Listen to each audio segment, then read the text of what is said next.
A future deal is in the works. That's the word from President Trump as backlash continues over his push for Greenland.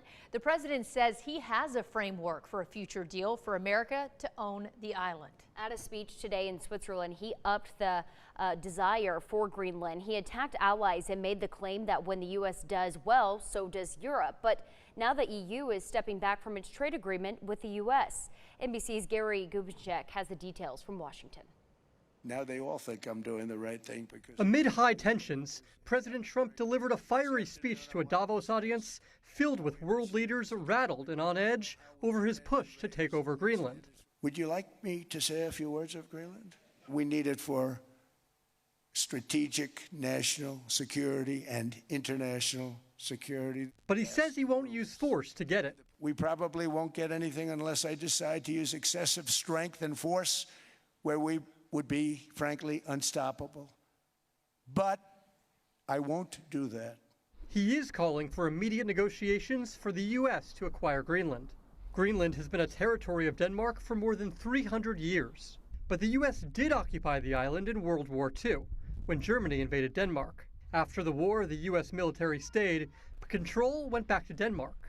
The Arctic island is rich in natural resources and key to shipping channels to the Arctic. It's the United States alone that can protect this giant mass of land, this giant piece of ice. Trump attacking world leaders and allies during his remarks. And I love Europe, and I want to see Europe go good, but it's not heading in the right direction. Now leaders pushing back. We're going to keep our cool in this and find a way to work together with our American friends where we're not going to be blackmailed. Today, the European Union stopping work on the trade deal it struck with the U.S. last summer, saying given the escalating tariff threats, it has no choice. The chairman of the EU International Trade Committee says sovereignty and integrity is at stake. Business as usual is impossible.